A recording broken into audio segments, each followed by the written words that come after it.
This meeting is being recorded. All right. Here we go. So hello and welcome to the Getting Ready to Build Better School Partnerships webinar. My name is Beth Yates. I'm the Children's Consultant from the Indiana State Library's Professional Development Office, and I will be the host and the question moderator today. And our presenter is Emily Lovell, the Early Literacy Librarian at the St. Joe County Public Library. We're so glad to have her today. A couple of announcements for you. First of all, to register for other webinars or other trainings available from the Professional Development Office, please see the Indiana State Library's events calendar, which can be found on our website at www.in.gov/library, and then it's under Services for Libraries. This session is 1 hour, so you're eligible to receive 1 LEU for this presentation. If you're watching a recording of this webinar, instructions on how to obtain your LEU are in the video's description on YouTube, or you can also find those instructions on the Indiana State Library's continuing education site under LEU policies. But in short, when you watch a recording, someone in administration at your library should create a certificate for you, as they are the ones who can verify that you have watched. Okay, I think we are ready to get started. Again, today our presenter is Emily Lovell of the St. Joe County Public Library here in Indiana. Please take it away, Emily. Thank you so much, Beth. All right, so as Beth said, my name is Emily Lovell. I'm the Early Literacy Librarian here at the St. Joe County Public Library in South Bend, Indiana. Just a little bit of a background on me. I got my master's in library and information sciences from Wayne State University. I've been in this position for about a year now. Prior to that, I got my BS in elementary education from Central Michigan University. So if we have any Michiganders out there, that's originally where I'm from. So my experience is a little unique in that I am able to speak a little bit from what the teachers might necessarily want from school partnership, as well as what the library can provide. So we'll chat a little bit about our school partnership that we have here at the library in St. Joe County, and some ways that you can incorporate these into, or these ideas into your own school partnerships. So let's go ahead and get started. In just a moment, when my screen decides to let me shift. There we go. All right. So today we're going to talk about school library partnerships in general, just a little bit about what the partnerships can provide to you and to the schools.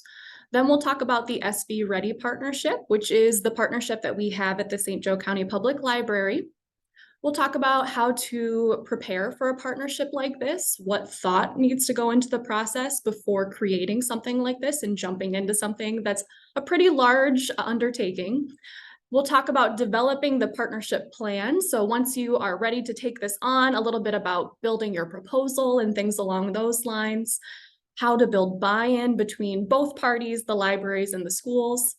And then also about how to design low-stress field trips, because that was a really important component of our SB Ready partnership. And then I'll wrap it all up with some tips to take with you if you want to incorporate something similar to what we do, but not necessarily exactly. This will give you some ideas on where to start. Okay, so here we go. School library partnerships. We know that these are really great opportunities that allow us to build community connections while also sharing resources and improving learning opportunities for students. We're not questioning the value of these programs. However, according to a 2018 SLJ survey, only 18% of school librarians are frequently partnering with their nearby public libraries. And unfortunately, this really mirrors the experience that we were having at the St. Joe County Public Library. Our school librarians and teachers were really excited to work with us, but we struggled to maintain any ongoing connections and really get things off the ground. Like I said, we know the value of these partnerships, but how are we supposed to create these meaningful connections that have longevity? So I'm going to talk a little bit about the partnerships that we were having prior to this program, and you might hear some similarities to what you might be doing at your libraries or experiences that you've had in the past. So we had what we're calling piecemeal partnering. So these one-at-a-time attempts over and over again, where we were contacting individual teachers or librarians every individual time that we wanted to do any outreach or any partnership work, and we were repeatedly running into the same set of hurdles. We have 10 library branches in our system and 16 public elementary schools at the South Bend schools. And the way that our outreach structure is put together is that each of the library branches is assigned a certain amount of public schools that they are responsible for reaching out to, having relationships with, and building outreach opportunities with. So what we are seeing is that our children's librarians were reaching out to teachers every year and pretty much starting from scratch because of things like teacher turnover, lack of resources, and ideas without urgency or time constraints. What I mean by that was, despite interest, teachers didn't have the resources or context to be able to create these opportunities. They were up against things, like standardized testing, internal benchmarks, and things like a library partnership seemed like a fun opportunity or something that would be good to do, but not something that they felt they needed to do. And obviously those other things took priority. So we found that our bottom-up approach, and by bottom-up, we need grassroots, working with teachers in a small-scale environment versus starting with administration and working down, was not working. So we decided to do something different. And that's where SB Ready was born. You can see our lovely logo that we have here. SB stands for South Bend, and Ready's our fun little play on, reading, getting ready to read, because this is an early literacy partnership. So what is SB Ready? It is an early literacy partnership between the St. Joe County Public Library and all of the South Bend community schools. It started in 2022, so last year, and we started with our first group of kindergartners that year with the intention of following these students up into first grade while adding a new class of kindergartners beneath. So that's this year. This year we have kindergarten and first grade. And then next year we're moving our first graders up to second, moving our kindergartners to first, and then having new kindergartners. And at the end of this established program, so at the end of next year, we'll have a simultaneous kindergarten, first grade, and second grade implementation in place. The goal, or the reason why we decided to stick with K2, is because we wanted to provide students with library resources early on so that they had access to programs, services, and materials before the iRead test in third grade. So that's our SB Ready partnership in a nutshell. So let's talk about how it's different. So we decided in our department, myself, the early literacy librarian, our youth services manager, and one member of our senior administration worked directly with admin at the schools. We decided to do the heavy logistical lifting so that our children's librarians were able to focus on relationship building, meaning we were the ones to reach out to get teacher contacts. We were the ones reaching out to schools and then disseminating information from there. We also made this a really big system-wide plan with a written proposal. We found that having a system-wide plan in place for both the library and the school made it something that had urgency, something that people felt they had to take part in, not something that would just be nice to do. It established buy-in from both parties and made the plan feel really real for everyone involved. We also made sure that our proposal directly addressed the strategic goals of both organizations.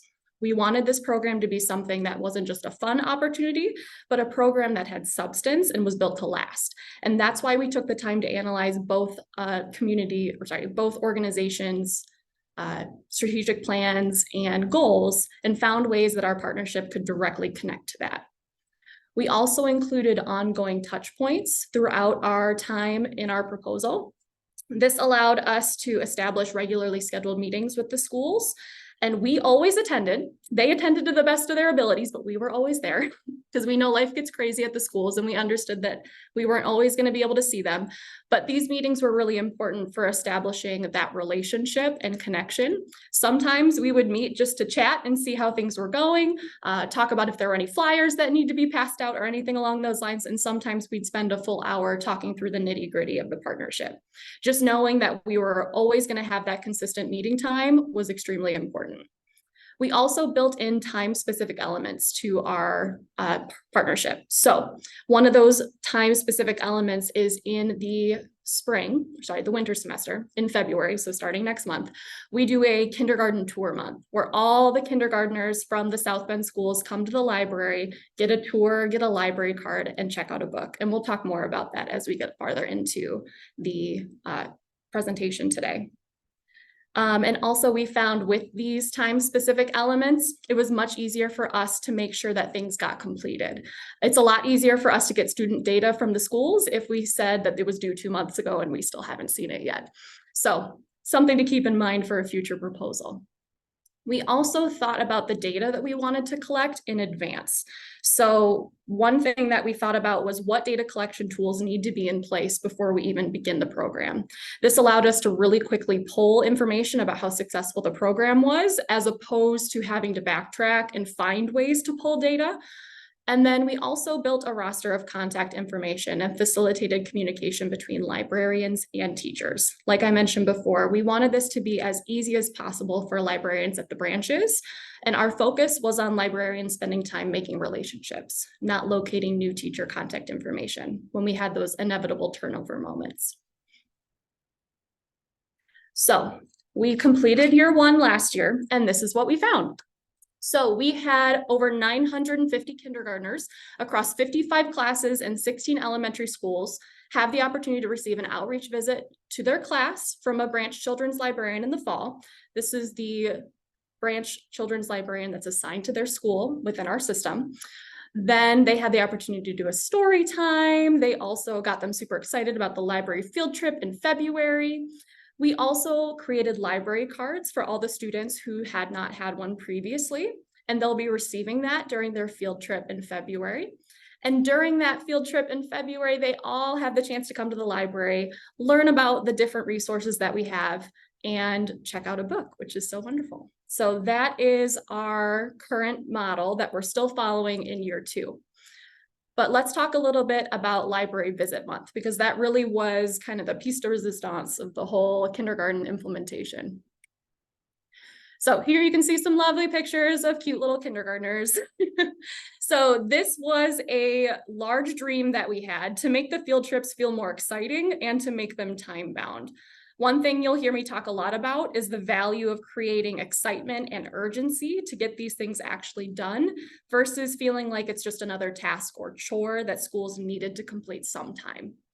We ended up running, like I said, 55 classes through the library in the month of February. And we chose February because there were no school breaks besides President's Day, no testing, and no other scheduled field trips for the South Bend schools. We had multiple classes come to the library each day, and we attempted to keep schools together as best as possible. Some schools had a lot of classes, so we ended up having to split them onto multiple days. That was absolutely fine, though. We ended up having 3 different stations, and we would rotate kids through them in a 90-minute period. And we usually ran 2 classes through at one time, so there was always one free station. That really helped us to give breaks to staff members and also freed them up to help out with the tour in other locations as we moved through these 3 stations. Each station lasted 25 minutes with a 5-minute transition period, and these times were flexible, but it gave us a good jumping off point. We sometimes had 3 classes moving through the circuit at a time, but we found out that was a mistake, way too many kids. So if you copy this model, try to stick to 2 classes at a time if you're doing a 3-section circuit. So let's talk a little bit about the fun that went into each field trip, what the circuit really consisted of. So the Library Visit Month circuit had 3 parts. We had a short tour ending with time to select and check out a book. We had a story time, and we had playtime in Tiny Town, which Tiny Town you can see is our interactive play space that we have at the main library in South Bend. So the tour of the children's area included an introduction to our collection where we stopped at strategic points that children their age were likely to go to, things like our nonfiction area, our picture books, our beginning readers, and we also included a brief description of some of our spaces. Like we have a STEAM corner where children can build with magnetiles or any other opportunities that we have at that time of year. And we made sure that classes met the children's librarians at the children's desk, and we kept making a running joke, if you lose your adult, they wander off, as they like to do, come here to ask your librarian to help you find them. And the teachers thought it was hilarious. So that was super fun. And every tour ended by the picture book section so that children could browse for a book and check out one to take home with them. Now, the story time was ideally the children's librarian who did the outreach visit with them in the fall, leading that session. And that helped children to know their local librarians even better. And kids were really excited to know when their next story time opportunity was with that children's librarian. And that really helped too, because since the schools that are assigned to the libraries nearby, the school kiddos were able to hop into the library and see their person that they've met and introduce their family to them, which was really wonderful. And our playtime in Tiny Town was an open play opportunity that the teachers and teachers' assistants oversaw, but we also had one staff member walking around the area reminding kids of specific library guidelines. One thing to note though is you don't need to have a whole Tiny Town experience like we do here to have a play moment. Having a small dramatic play, STEM kits, or anything like that will be just as valuable of an experience. So that was our library visit month circuit. And like I said, 25 minutes at each station, 5-minute rotation from place to place, 90 minutes total. And afterwards, when we pulled all of our data, we saw that before the SB Ready partnership, 137 kindergartners had cards. Afterwards, over 950 did.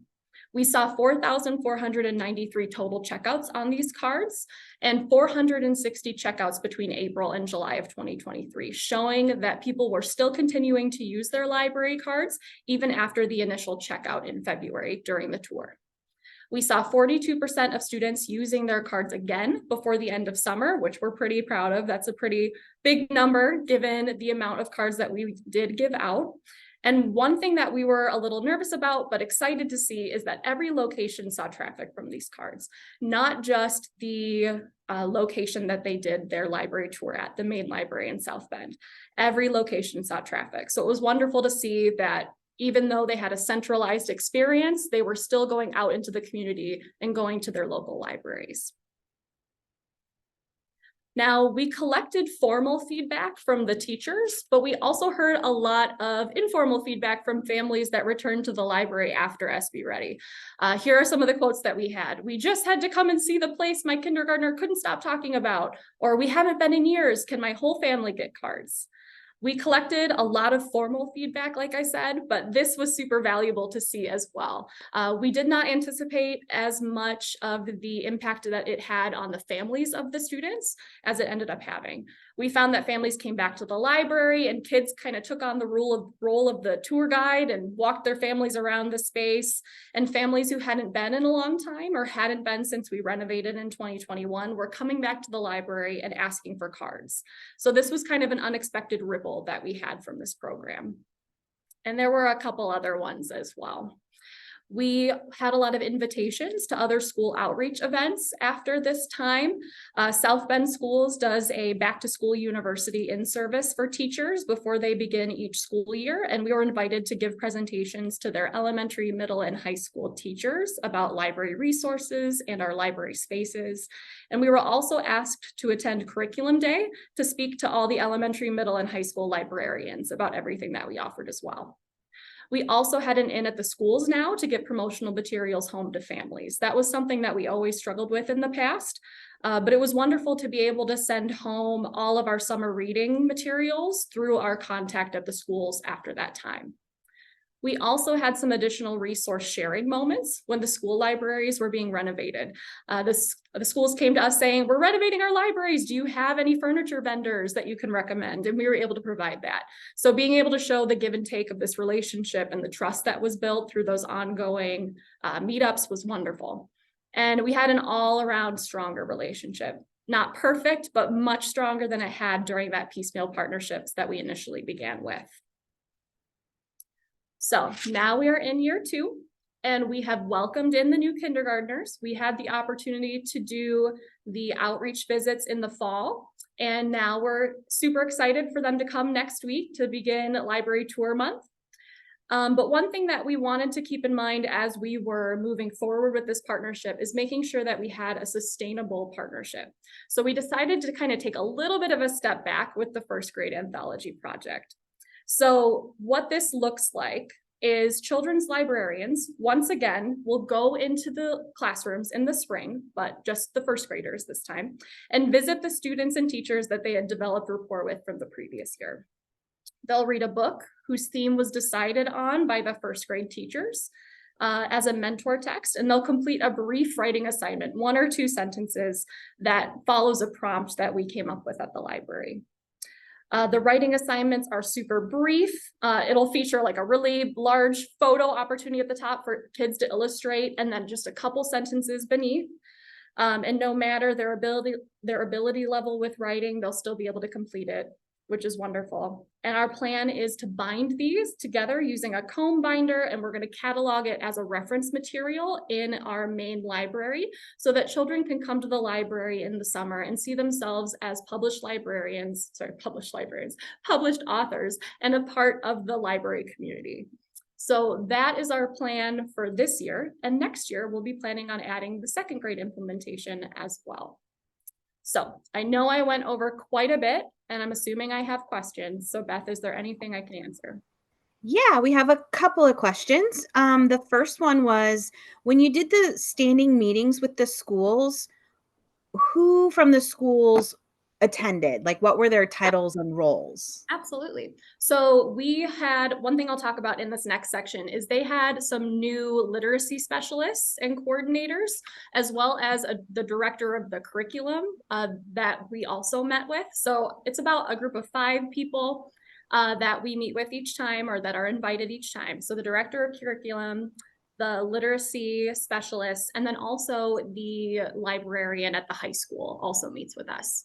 So those are some of the resources that we reach out to, and they sometimes pull in other people for the meetings if there's particular topics that they want some assistance with. Oh, okay. Thank you. Of course. Next question, do parents need to give consent for them to get cards? Yep. So in order for we actually don't give consent, we ask them to opt out.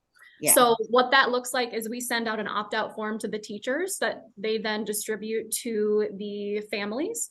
And then they have the opportunity to then send that back to us within, I want to say, a month period, typically. And if we don't hear back that any opt-out forms have come in, then we're welcome to continue and create those cards for families. Okay. Next question. Have you run into issues with children getting items or checking out items that parents weren't happy about? Honestly, no. That hasn't been something that we've seen. We intentionally stop families in the picture book section and allow them to take a look at that particular area. They don't wander beyond that section. We have not heard anything from parents being upset about books being taken. Oh, that's great. Yeah. And then the last question that I currently see in the chat is, someone wanted to know, do the outreach librarians visit only once? Like, so when they visit the kindergartens, they just go one time in the fall? Yes, so that is for the SB Ready partnership. They go one time in the fall, but they are more than welcome to continue that partnership outside of the implementation of SB Ready. Okay, great. I hope that answered everybody's questions. That's all I see at the moment. I had a question, which is just, how did you initially, like, who did you initially contact to get this started? But maybe that's part of what you're going to talk about. We will in a second. Okay. All right. It was, I believe, so I will say that part of this beginning process I came into after part of it was established. So I can tell you from what I've heard from others. However, it was that new literacy specialist position that we initially reached out to. So they helped us kind of get our foot in the door and find the people that we ended up having our meeting with. Gotcha.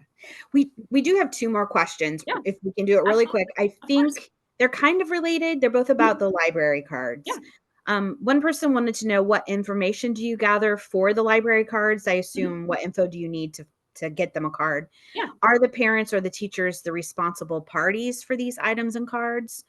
And then, go ahead. Yeah, you do that one first. And then So we had a contact over at the schools that helps us handle student data. And the data that we pull is their name, their address, and a phone number, as well as their birthday. The birthday we use as their PIN number for our cards. So that is what we take from the students, from the schools to make library cards. Okay. And what was the other question that we had? The other question was, Oh, and now we have another one too, but That's okay. the next question is, how are you tracking the data for the cards given to the kindergartners? Are they a unique patron type? So we have a circus field, which I'll talk about in a little bit. We use Okay. Sierra, that we created specifically for the SB Ready partnership. So anytime that we want to pull data on SB Ready cards, we just pull information that has that field. Okay. And then the last one that we're going to do right now, and then if we get any further ones, we can wait until the next break. Sounds good. Someone wanted to know, how do the school librarians feel about this? Should they say you're not encroaching on their own? Oh my gosh, I can't talk. Their own You're good. programs. They actually are really excited because they are seeing it as an opportunity to expand their collection. Because a lot of our school librarians don't feel like they're able to provide as many materials as they would like to provide to their students. So they see us as a way of improving what they are able to offer. So that's been really great. And we also reached out to the school librarians for this partnership too, because not every student is able to return their books to the library, one of our libraries. So they return it to their school libraries and we go around and we collect them. So that's another opportunity that allowed us to have a touch point with the school librarians. Oh, that's great. It probably helps also that it is an organized school system-wide partnership They know that and you're not trying to thoughts replace count. them. Yeah. Yeah, absolutely. Yeah. Yeah. Okay. All right. I will mute myself and please go forward. Sounds good. I know there's plenty of questions. We'll go ahead and keep going. So if you want to do a partnership like this, unfortunately, it's not enough just to be really excited and want to partner with the schools. You also need to make sure that you're looking at the environment that you are currently in and the schools that you are meeting with. So some of the things that you might want to think about are, have either of your organizations recently made a commitment or recommitment to new strategic goals or educational priorities? Is there new leadership? Are there new roles? So when we started this partnership, we had a new strategic plan, a new director, and my position was new. And so I was available to help out with anything that we needed for this project. The schools had a new superintendent, a new media and literacy coordinator and specialist, and the school often spoke about its commitment to innovation and working with partners. So all of these kind of created a perfect storm for change. We also noticed that the school was often talking about the importance of, or what they were focusing on was literacy rates and how they wanted to find grant funded projects that could help them support literacy rates at the schools. So we were able to look at that and say, oh, we might be able to help with that particular issue, which is what helped us to initiate this conversation. When you are going into this partnership preparation process, it's important to consider all of these aspects. Look at your library's strategic plan, look at your mission statements and values, look at the school's values, mission statement, and recent public statements by officials. Maybe look at demographic information and school test scores. All of this might give you some clues of ways that you can help support the schools. But one thing to keep in mind with these initial meetings is that it's sometimes good to go in with as little preconceived notions as possible. That way you have the chance to listen to what the schools want, and then you can provide solutions. It's good to kind of mentally prepare, but we don't necessarily want to limit ourselves with what we believe we can offer. Also, it's important to reach out to your administration to gauge whether they have interest in a bigger outreach program like this, and determine if they want a proposal from you off the bat, or if they'd be willing to meet preliminarily with you and the school admin first. Sometimes your admin will want you to create a proposal and then tweak it before bringing it to the schools. Other times your admin may prefer to go straight to the schools and see if they want to do something like this before taking the time to create a proposal. Use your connections to try to get a meeting with a member of the school administration. You might need to use a member of your admin's name or title to get your foot in the door.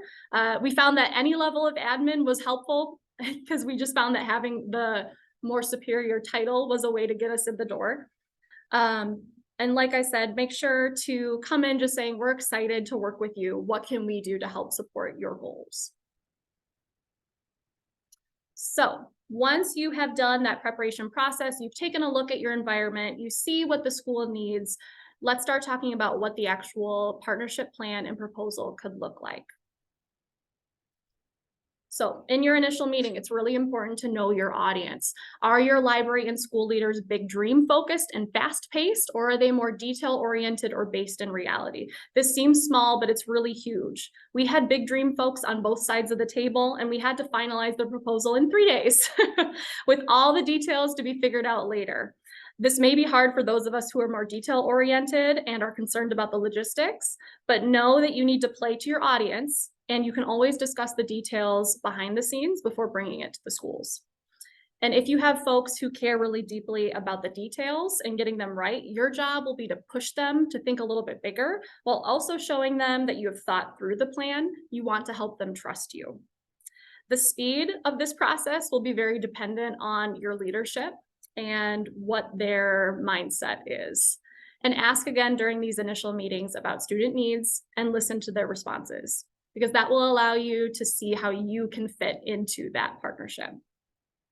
One thing to also keep in mind is during that first meeting, it's really important to create momentum. So either set a time for a second meeting or a date that you will send the first draft of the proposal. Either way, you have a second touch point set in stone that will allow you to focus in and have those conversations later on. After the second touch point, make sure to set up a regular monthly meeting. Like I said before, this can be a quick 5-minute check-in, or it can be a full hour discussing the partnership, but it is a regular time to show the commitment and trust that you have built with the schools. And now, after that second meeting, let's say they want you to create a proposal. Let's talk about writing a proposal. So one thing that we say a lot at SJCPL is stretch, but don't snap. And what we mean by this is dream a little bigger than you've previously thought possible, but do not promise something that there's no way to deliver on. Your first year is critical for trust building. And also, it's a way for us to show and create some excitement for this program. So that's why we ask people to think large with these opportunities. And consider the following elements that we have: library card creation, field trips, and outreach visits. These are the ones that have worked well for us. Obviously, not everyone needs to do these, but it's something that's worked well. And also make it flashy. We had created a logo, which we did not expect would be super exciting. It actually took 5 minutes for our administration to put this together for us. They hopped in Canva and threw it together. But the instant the school saw it, they looked at it and said, oh, this is a real partnership. And that was some of the buy-in that we initially wanted. So don't underestimate the power of a good gimmick, because that was wonderful. And when you're writing the plan, first, don't reinvent the wheel. If your organization already has an MOU, Memorandum of Understanding, or Community Partner Agreement, use that as a starting point. If your library does not have one of those, Google one. If you might want to try to save your brain for the later parts of the partnership when you're hammering out all the details. For the more general overview of what you're offering, try not to, like I said, reinvent the wheel. Also, incorporate specific timelines. Like I mentioned before, it's a lot easier to get things that might be behind if you have a date that they were initially supposed to receive that item for. Also, pull verbiage from policy whenever possible. For instance, if you are creating library cards, explain that we will handle patron privacy when data sharing, and then share what that policy is. That will allow the schools to feel more comfortable with student data sharing, and to see that you've taken the time to really think through that process. And then as for data, I know someone mentioned this earlier, when you think or stop and think about the goal of this partnership, how will we know if the program was successful? What data collection methods need to be in place to show that success? We did surveys for teacher feedback that were given to every teacher before they left the library during Library Tour Month. And we sent a follow-up email later in the day with that same link. That way they had 2 different opportunities to fill out feedback forms. We also aggregated student card use data by having a CERC field. SB Ready 2023 was last year. SB Ready 2024 is this year. That really quickly allowed us to pull data on the students' cards. Mailers were also sent out to families about family library use after the program. So that allowed us to see not only the effect of the program on the students and teachers, but also the community at large. And at some point, think about, when do you want to evaluate the success of your program? Do you want to meet with the school and look through data? to evaluate success, or would you prefer to do that within your department or within the library and then share that with the schools? Either way, make sure to schedule time to kind of circle back and review that year. So before I move on, are there any new questions? So far, just one additional question. It Mhm. is a little similar to one asked earlier, so Okay. apologies if this is redundant, but they just want to know when the books are checked out, Mhm. who is responsible for the books, teachers, schools, or parents, and have you had a lot of books not returned or that are Absolutely. either not returned or damaged?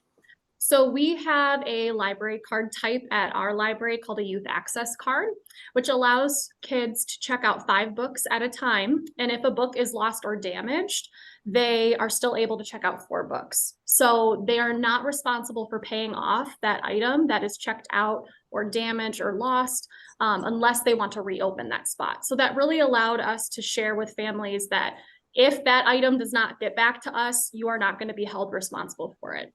And at that point, that was our way of being like, hey, don't worry, we got you. We decided to eat that cost because we thought it was more important than for the access of materials. I'm trying to think if was there another component of that question that I've missed at this point? Um, just did you have any that were damaged or Oh, not yes. returned? But I think you kind So we got about, I know this sounds low, we got about 40% of the books back. So it did take a decent amount of books. However, like I said, we chose to eat that cost in favor of the partnership and the access. And the increased number of kids who have cards and who are visiting, that's wonderful. Absolutely. We do have a couple additional questions Yep. now. One person wants to know, now that families have school choice, do you have any students from other counties attending your schools?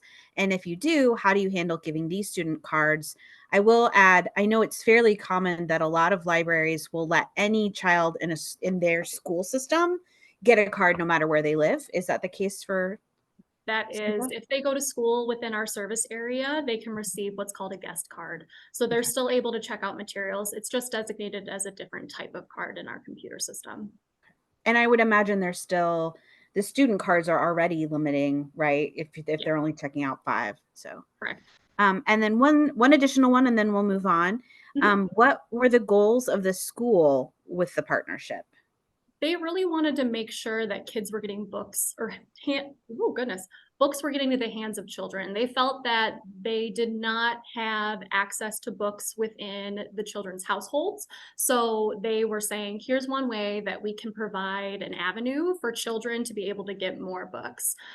So they just wanted kids to be reading more. And they felt that by providing them with a library card, much like we thought, that would Mhm. help increase access and allow them to have an avenue to receive new books. Awesome. All Yeah, right, thank you. of course. All right. So this type of partnership really relies on buy-in from both parties, whether that be the schools or your staff. So some things to keep in mind is with your youth services staff, keep them in the loop early on and focus on the importance of we are centralizing contacts for you so that you are able to go out and have individual relationships with these teachers. We also talked about how our partnership really connected with the student needs that the school had mentioned and the strategic plan goals that we had in place. So not only can we say, here's how we're making it a little bit easier for you to meet these goals of the partnership, but also here's why we're doing this. Here's the importance of this partnership. Also, it's important to involve them in the entire partnership. So if you have certain librarians visiting certain schools, try to line it up so that they are there for the field trip days or delivering cards or whatever activities you have in place. Highlight their skills and contributions. So help foster the relationship between the children's librarians and the teachers and students, and then brag about all the amazing things that they do. So one thing that we did whenever teachers would come in for kindergarten tour month is we would take the moment to say, oh, you remember Miss Jenny from your fall outreach? Are you so excited to see her? She tells such great stories and she's here to tell you another one. And it was a great way to kind of help foster that relationship and give 2-for-1 buy-in. The youth services staff saw that you valued the work that they put into this partnership, and the schools were excited to work with a librarian that they already recognized and knew. Also, it's important to share positive feedback through an email blast, or if you have a staff intranet page, you can share quotes from teachers about how valuable these opportunities have been for their students, or any fun stories that have happened during your library tour month.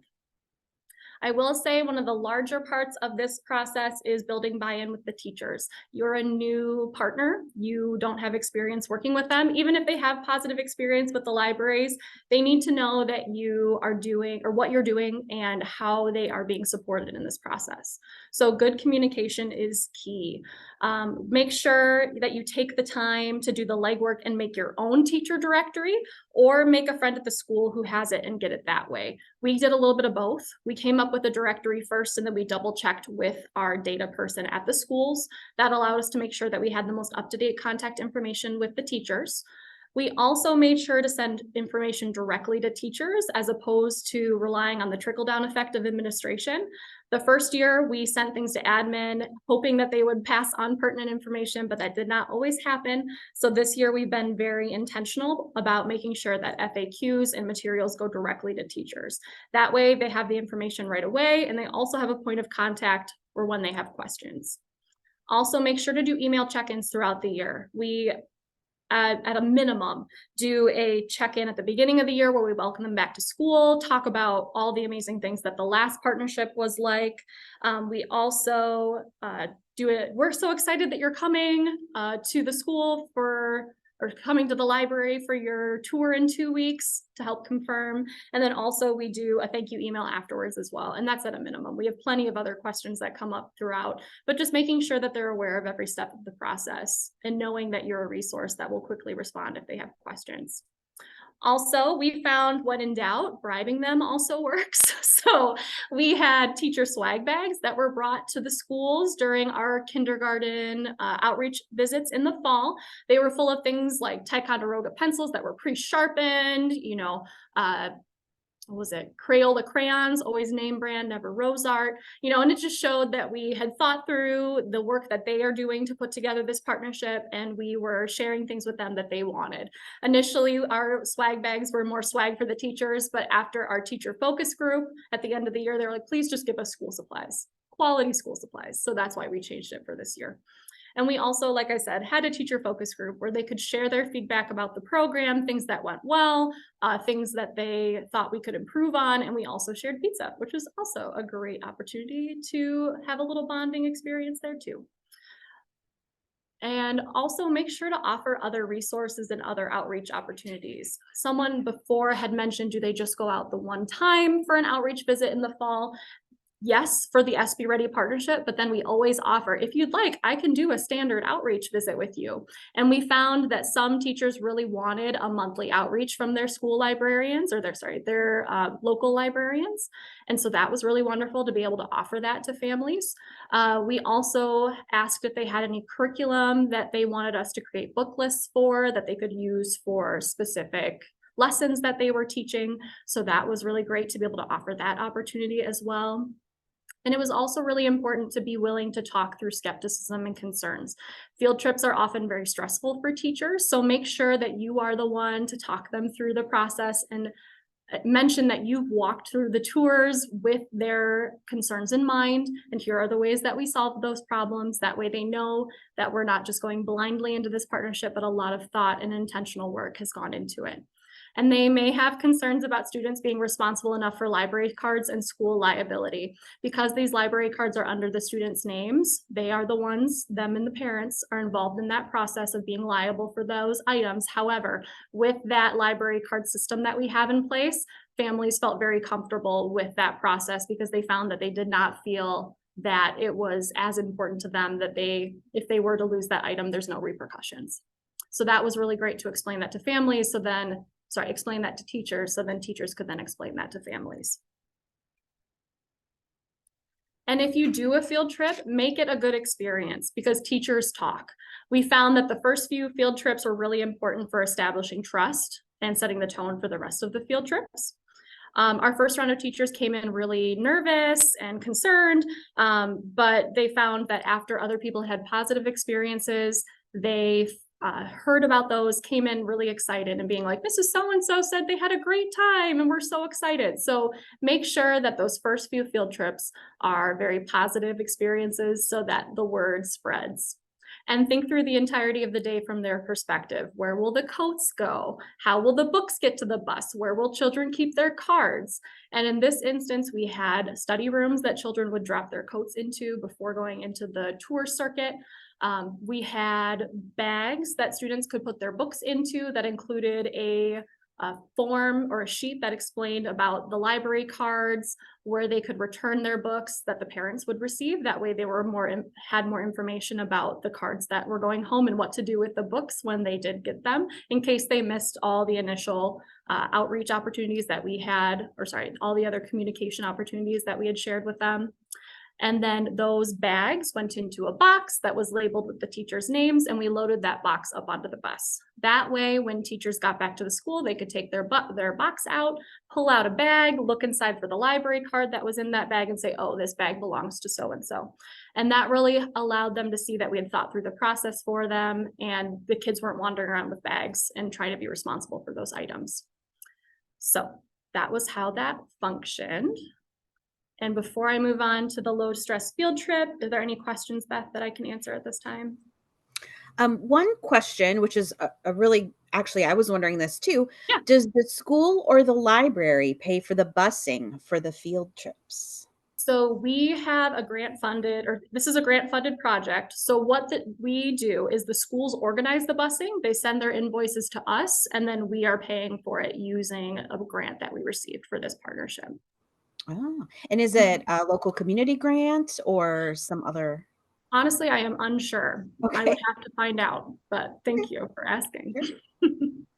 Well, this is just a reminder to everyone that oftentimes counties or communities will have community foundations. So if you're looking for grant funding, always check those first if you haven't yet. Thank you, Beth. All right, as I mentioned, field trips are not necessary for these types of partnerships, but we use them. And here are some tips that we use to make sure that they were successful. Plan field trips months in advance. This was really tough, but the lead time helped us at the crunch time. It's much easier to switch around things months in advance than it is to do last minute switches. And I promise there will be quite a few switches when things come up. Create a detailed time-based schedule, especially if you have multiple classes or schools coming each day. Paradoxically, this actually helps you be more flexible. So if a bus is 15 minutes late, we were able to shave 5 minutes off each station. It was very easy. Plan to split up these larger groups into smaller groups. So if you had 2 classes come from one school, make sure that each of them were going to a different station.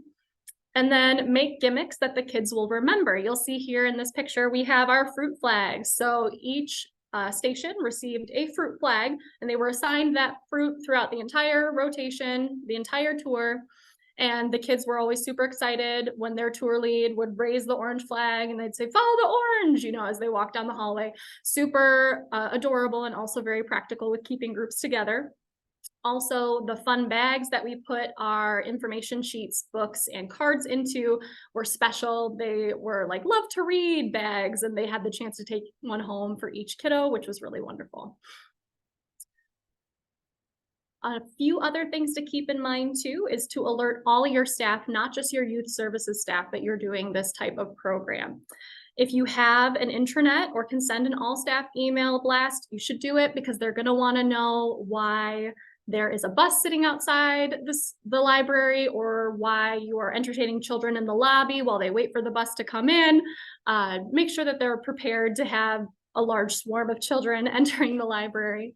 It's also important to keep the kids moving from station to station. Any downtime is going to cause some chaos. So any opportunity you can to have planned play opportunities is a great way to make sure things are going smoothly. Explain and reiterate guidelines and expectations. We had 3 expectations for students in this space. We said use gentle hands with students and toys. So we did a little motion like this. We also said library voices. We explained that they don't need to whisper, but they can yell, and this was the motion. And then we did walking feet. So we all practiced walking in place, and we had strategic points throughout the tour where we reminded kids of those, so they had the chance to kind of remember when they were super excited with the tiny town space. Anticipate choppy transitions, have songs in your back pocket, have toys out, whatever you can to make sure that kids are entertained and engaged.